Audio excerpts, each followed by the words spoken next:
Bonsoir à tous, bienvenue sur D8. Je suis ravie de vous retrouver pour une nouvelle édition de Voyage au bout de la nuit. Alors cette nuit, c'est avec un livre de Madame de Staël que nous allons partir en vadrouille. En effet, c'est un livre qui s'intitule Corinne ou l'Italie. Donc nous sommes à Rome. Nous retrouvons donc Corinne, une jeune poétesse qui a été remerciée et récompensée pour son talent et son génie.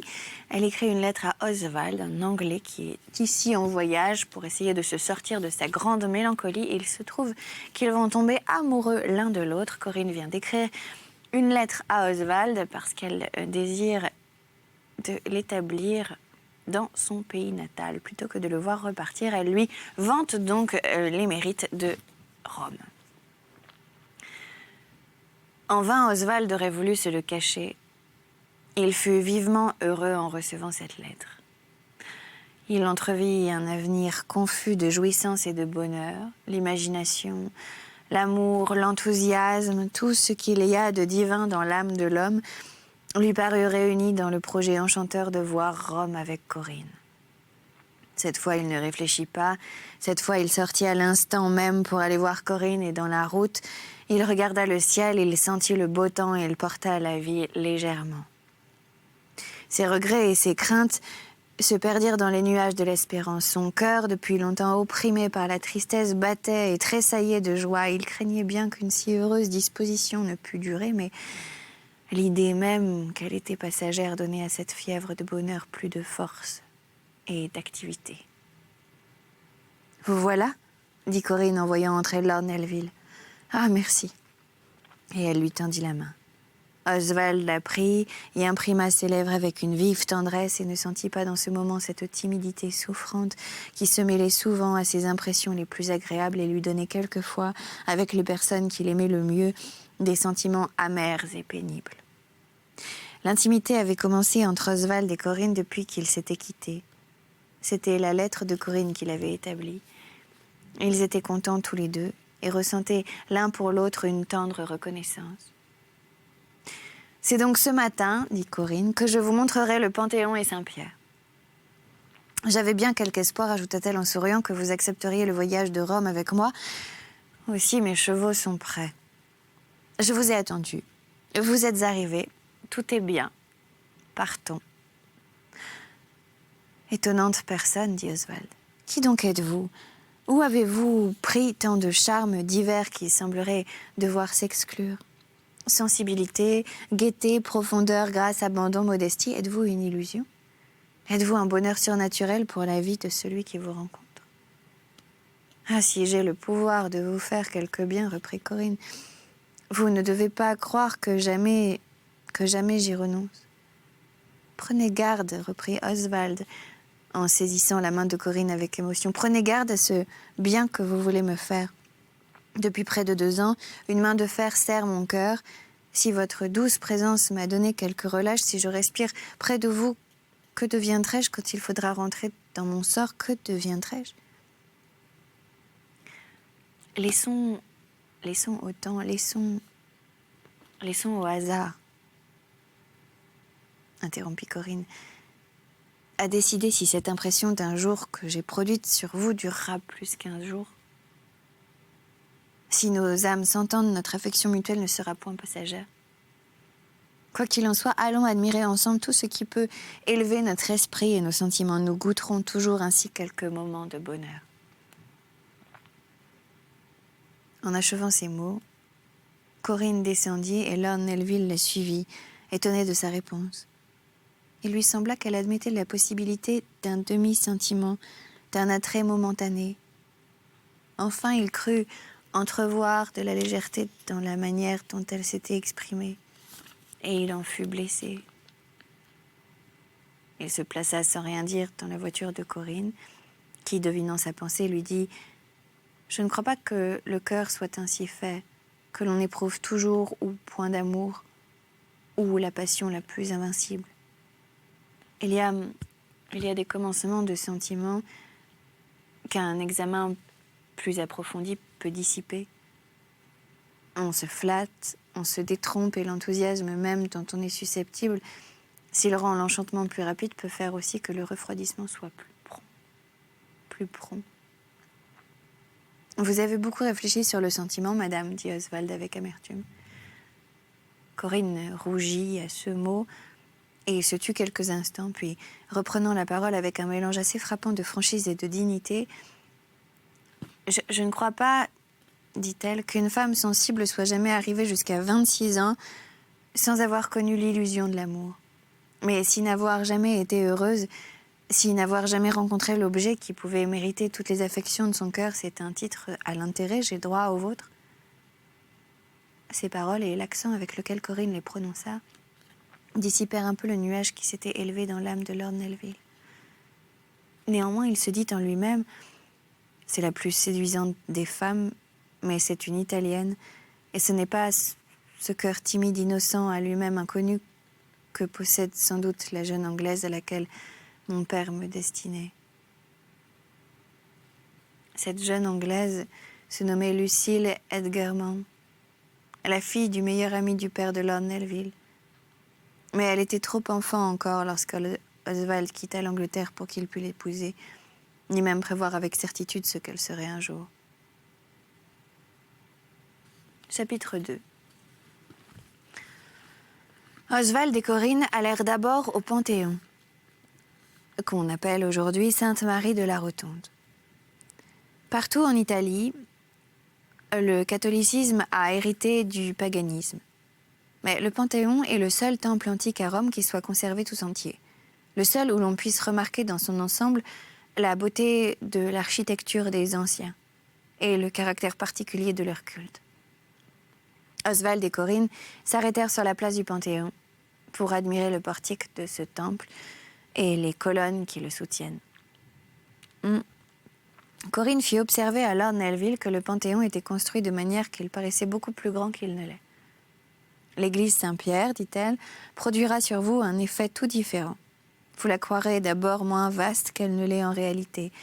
L'illusion si favorable au Panthéon vient à ce qu'on assure de ce qu'il y a plus d'espace entre les colonnes et que l'air joue librement autour. Mais surtout, de ce que l'on y aperçoit presque point d'ornement, de détails, tandis que Saint-Pierre en est surchargé.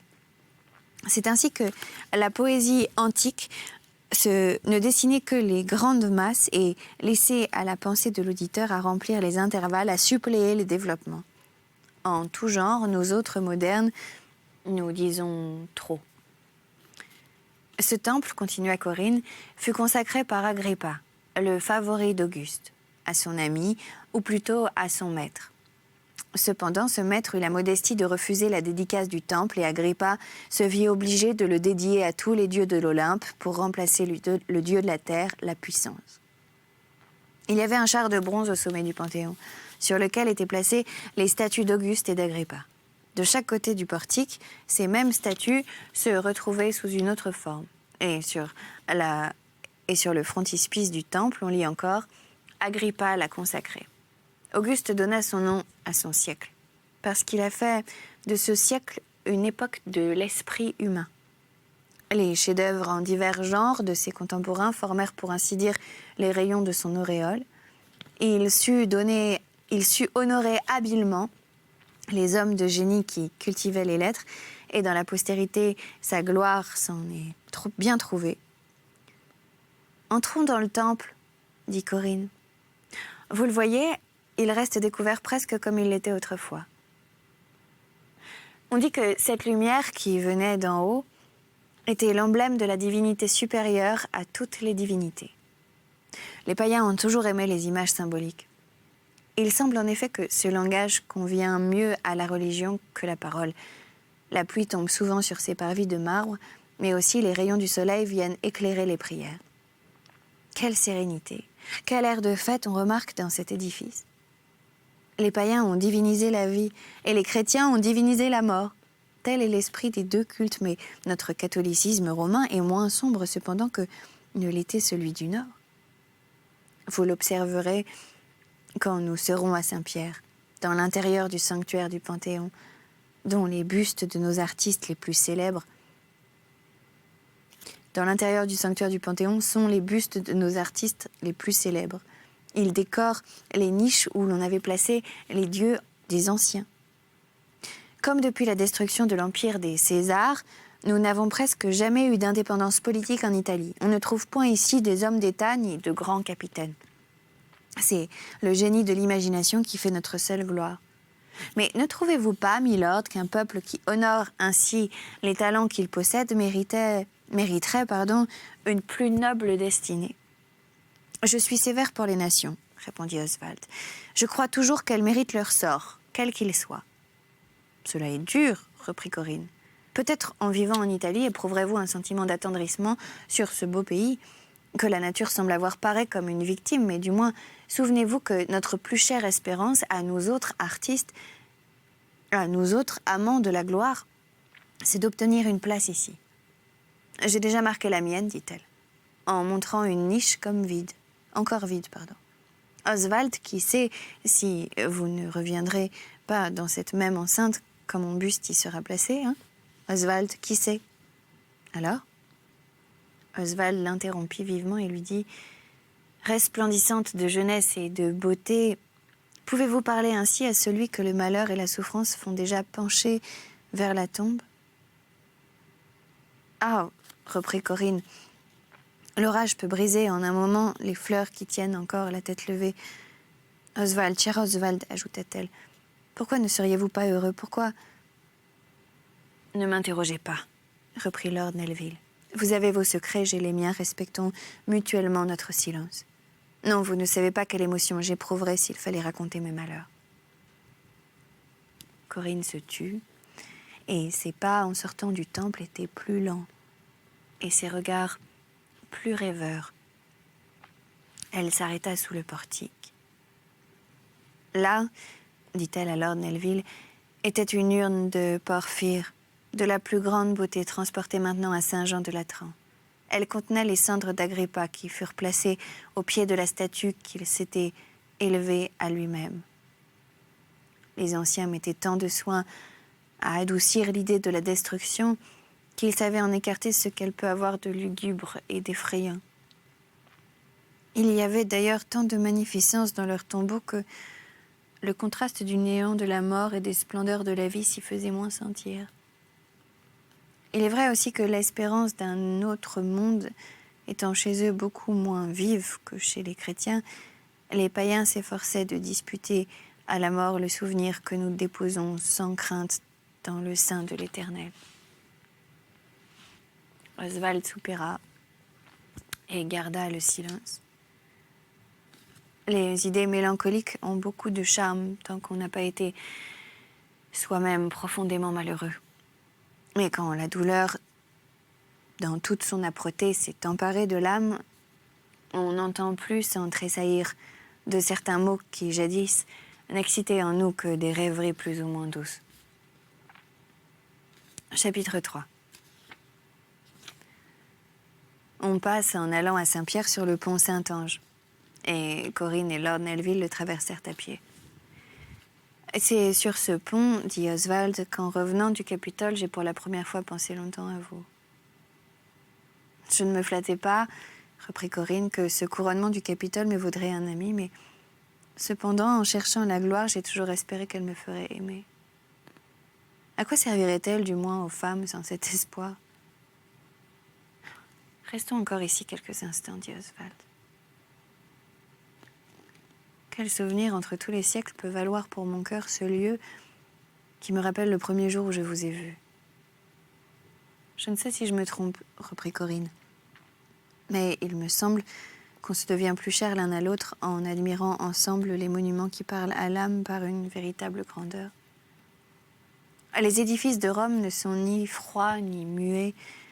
Le génie les a conçus, les événements mémorables les consacrent. Peut-être même faut-il aimer, Oswald, aimer surtout un caractère tel que le vôtre pour se complaire à sentir avec lui tout ce qu'il y a de noble et de beau dans l'univers. Oui, reprit Lord Nelvil, mais en vous regardant, mais en vous écoutant, je n'ai pas besoin d'autres merveilles. Corinne le remercia par un sourire plein de charme. En allant à Saint-Pierre, ils s'arrêtèrent devant le château Saint-Ange. « Voilà, dit Corinne, l'un des édifices dont l'extérieur a le plus d'originalité. Ce tombeau d'Adrien changé en forteresse par les Goths porte le double caractère de sa première et de sa seconde destination. Bâtie pour la mort, une impénétrable enceinte l'environne. Et cependant, les vivants y ont ajouté quelque chose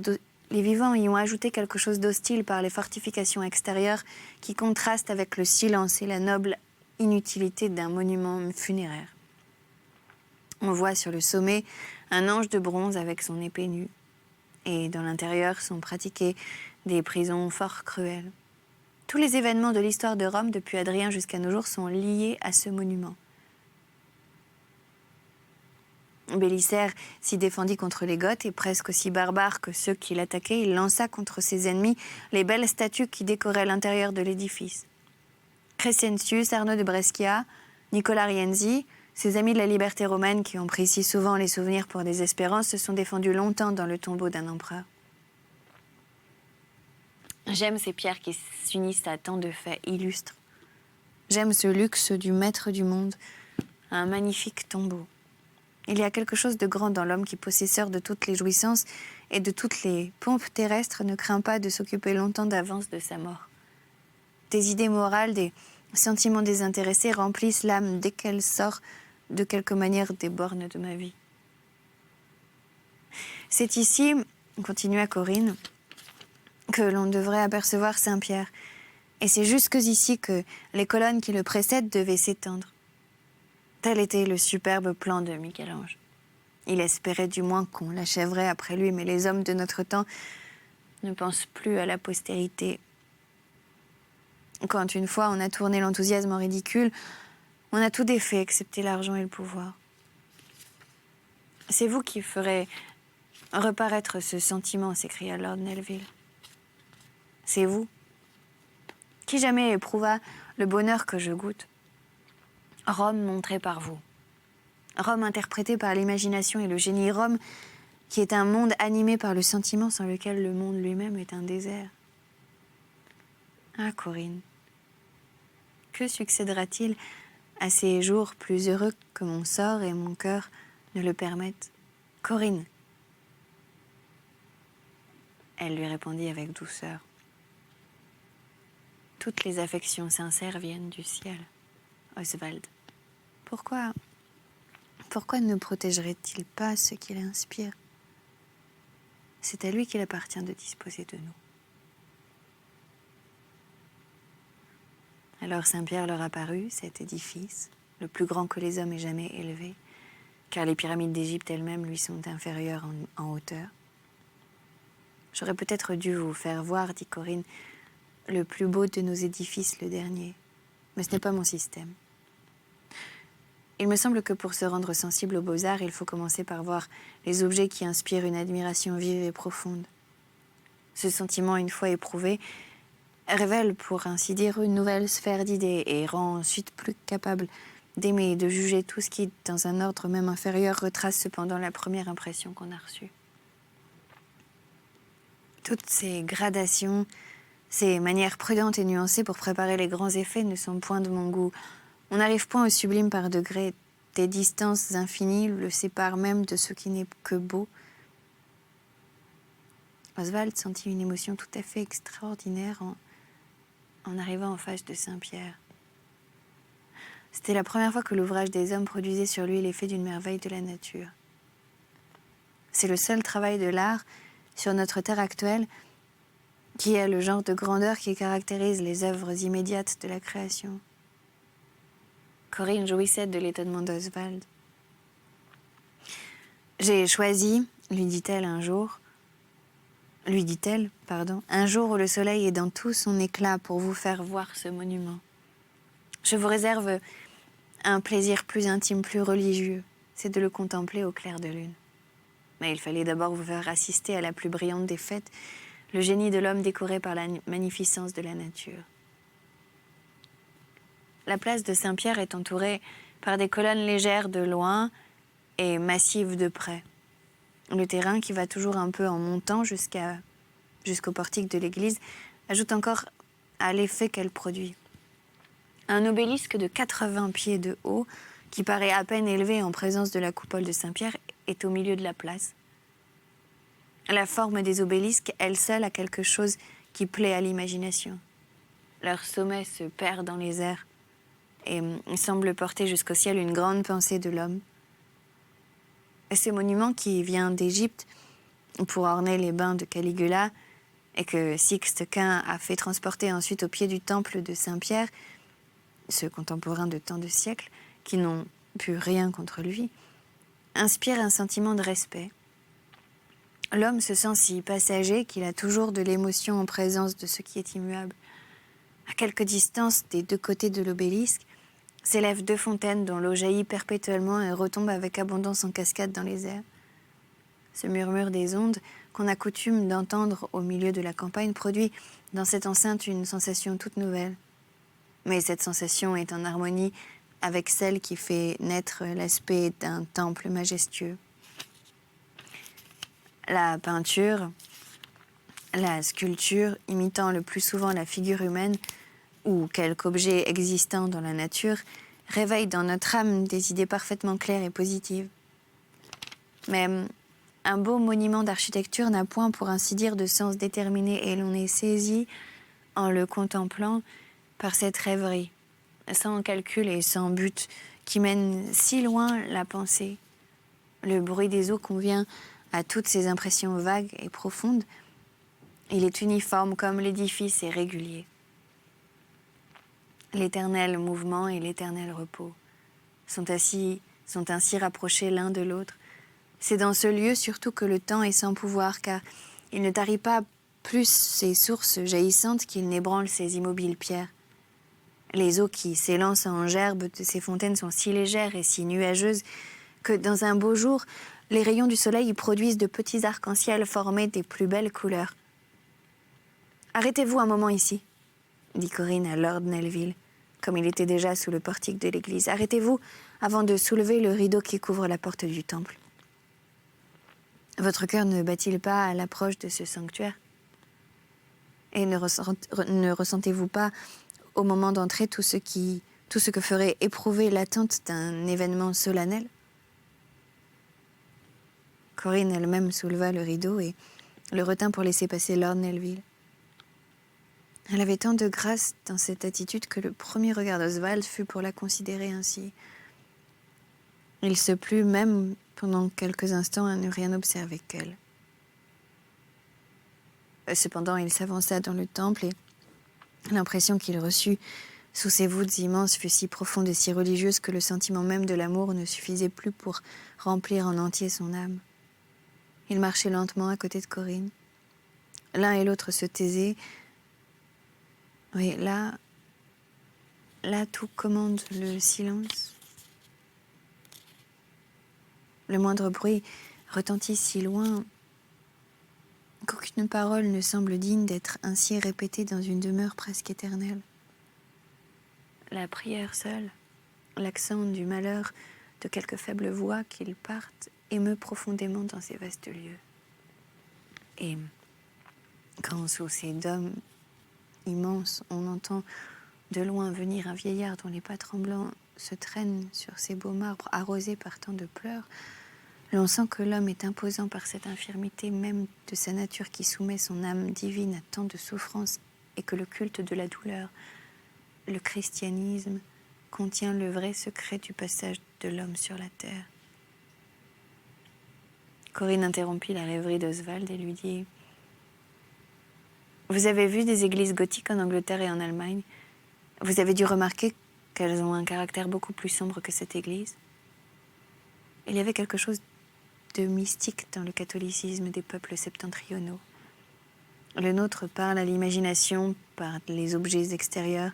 Michel-Ange a dit, en voyant la coupole du Panthéon, « Je la placerai dans les airs ».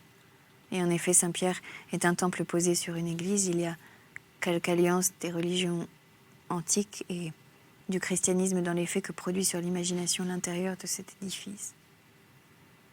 Je vais m'y promener souvent pour rendre à mon âme la sérénité qu'elle perd quelquefois. La vue d'un tel monument est comme une musique continuelle et fixée qui vous attend pour vous faire du bien quand vous vous en approchez. Et certainement, il faut mettre au nombre des titres de notre nation à la gloire la patience, le courage et le désintéressement des chefs d'église qui ont consacré 150 années, tant d'argent et tant de travaux à l'achèvement d'un édifice dont ceux qui l'élevaient ne pouvaient se flatter de jouir. C'est un service rendu, même à la morale publique, que de faire don à une nation d'un monument qui est l'emblème de tant d'idées nobles et généreuses. Oui, répondit Oswald. Ici, les arts ont de la grandeur. L'imagination a du génie, mais la dignité de l'homme même, comment y est-elle défendue? Quelles institutions, quelle faiblesse dans la plupart des gouvernements d'Italie, et quoi qu'ils soient si faibles, combien ils asservissent les esprits. D'autres peuples, interromput Corinne, ont supporté le joug comme nous, et ils ont de moins l'imagination qui fait rêver une autre destinée. Nous sommes esclaves, mais des esclaves toujours frémissants, dit Alfieri, le plus fier de nos écrivains modernes. Il y a tant d'âme dans nos beaux-arts que peut-être un jour notre caractère égalera notre génie. Regardez, continua Corinne, ces statues placées sur les tombeaux, ces tombeaux en mosaïque patiente et fidèle copie des chefs-d'œuvre de nos grands maîtres. Je n'examine jamais Saint-Pierre en détail parce que je n'aime pas y trouver ces beautés multipliées qui dérangent un peu l'impression de l'ensemble. Mais qu'est-ce donc qu'un monument où les chefs-d'œuvre de l'esprit humain eux-mêmes paraissent des ornements superflus? Ce temple est comme un monde à part. On y trouve un asile contre le froid et la chaleur. Il a ses saisons à lui, son printemps perpétuel, que l'atmosphère du dehors n'altère jamais. Une église souterraine est bâtie sous le parvis de ce temple. Les papes et plusieurs souverains des pays étrangers y sont ensevelis. Christine, après son abdication, les Stuarts, depuis que leur dynastie est renversée. Rome, depuis longtemps, est l'asile des exilés du monde. Rome elle-même n'est-elle pas détrônée? Son aspect console les rois dépouillés comme elle. Les cités tombent, les empires disparaissent, et l'homme s'indigne d'être mortel. Placez-vous ici, dit Corinne à Lord Nerville, près de l'autel au milieu de la coupole. Vous apercevrez à travers les grilles de fer l'église des morts qui est sous nos pieds. Et en relevant les yeux, vos regards atteindront à peine au sommet de la voûte. Ce dôme, en le considérant même d'en bas, fait éprouver un sentiment de terreur. On croit voir des abîmes suspendus sur sa tête. Tout ce qui est au-delà d'une certaine proportion cause à l'homme, à la créature bornée, un invincible effroi. Ce que nous connaissons est aussi inexplicable que l'inconnu. Mais nous avons, pour ainsi dire, pratiqué notre obscurité habituelle, tandis que de nouveaux mystères nous épouvantent et mettent le trouble dans nos facultés.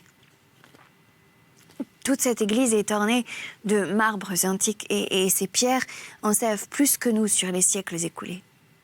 Voici la statue de Jupiter, dont on a fait un Saint-Pierre en lui mettant une auréole sur la tête. L'expression générale de ce temple caractérise parfaitement le mélange des dogmes sombres et des cérémonies brillantes, un fond de tristesse dans les idées, mais dans l'application, la mollesse et la vivacité du midi, des intentions sévères mais des interprétations très douces. La théologie chrétienne et les images du paganisme, enfin la réunion la plus admirable de l'éclat et de la majesté que l'homme peut donner à son culte envers la divinité. Les tombeaux décorés par les merveilles des beaux-arts ne présentent point la mort sous un aspect redoutable. Ce n'est pas tout à fait comme les anciens qui sculptaient sur les sarcophages des danses et des jeux, mais la pensée est détournée de la contemplation d'un cercueil par les chefs-d'œuvre du génie. Il rappelle l'immortalité sur l'autel même de la mort, et l'imagination animée par l'admiration qu'ils inspirent ne sent pas, comme dans le Nord, le silence et le froid immuables gardiens des sépulcres. Sans doute, dit Oswald, nous voulons que la tristesse environne la mort, et même avant que nous fussions éclairés par les lumières du christianisme, notre mythologie ancienne, notre océan ne place à côté de la tombe que les regrets et les chants funèbres. Ici, vous voulez oublier et jouir. Je ne sais si je désirerais que votre beau ciel me fît ce genre de bien. Ne croyez pas cependant, reprit Corinne, que notre caractère soit léger et notre esprit frivole. Il n'y a que la vanité qui rend frivole. L'indolence peut mettre quelques intervalles de sommeil ou d'oubli dans la vie, mais elle n'use ni ne flétrit le cœur. Et malheureusement pour nous, on peut sortir de cette étape par des passions plus profondes et plus terribles que celles des âmes habituellement actives. En achevant ces mots, Corinne et Lord Nelville s'approchaient de la porte de l'église. « Encore un dernier coup d'œil vers ce sanctuaire immense, dit-elle, à Lord Nelville. Voyez comme l'homme est peu de choses en présence de la religion, alors même que nous sommes réduits à ne considérer que son emblème matériel. Voyez quelle immobilité, quelle durée les mortels peuvent donner à leurs œuvres, tandis qu'eux-mêmes ils passent si rapidement et ne se survivent que par le génie. Ce temple est une image de l'infini. Il n'y a point de terme aux sentiments qu'il fait naître, aux idées qu'il retrace, à l'immensité de la quantité des années qu'il rappelle à la réflexion. Soit dans le passé, soit dans l'avenir, et quand on sort de son enceinte, il semble qu'on passe des pensées célestes aux intérêts du monde et de l'éternité religieuse à l'air léger du temps. Corinne fit remarquer à Lord Nelville, lorsqu'ils furent hors de l'église, que sur ses portes étaient représentées en bas-relief les métamorphoses d'Ovide. « On ne se scandalise point à Rome, lui dit-elle, des images du paganisme quand les beaux-arts les ont consacrées. Les merveilles du génie portent toujours à l'âme une impression religieuse et nous faisons hommage au culte chrétien de tous les chefs-d'œuvre que les autres cultes ont inspirés. » Ovald sourit à cette explication. « Croyez-moi, milord, continua Corinne, il y a beaucoup de bonne foi dans les sentiments des nations dont l'imagination est très vive. Mais à demain, si vous le voulez, oui, à demain, je vous mènerai au Capitole. J'ai, je l'espère, plusieurs courses à vous proposer encore. Quand elles seront finies, est-ce que vous partirez? Est-ce que... » Elle s'arrêta, craignant d'en avoir déjà trop dit. « Non, Corinne, » reprit Oswald. « Non, je ne renoncerai point à cet éclair de bonheur que peut-être un ange tutélaire fait luire sur moi, du haut du ciel. »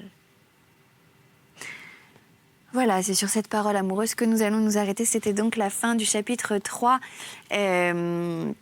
du livre 3e, je crois, oui c'est ça, de Corinne ou l'Italie de Madame de Staël. Je suis ravie d'avoir passé ce moment littéraire avec vous. Je vous invite bien évidemment à nous retrouver sur les réseaux sociaux, #VBN. Et quant à moi, je vous dis à très bientôt sur notre chaîne pour de nouvelles aventures littéraires. Voilà, passez une excellente journée si vous vous réveillez et une très bonne nuit si vous vous couchez. Salut.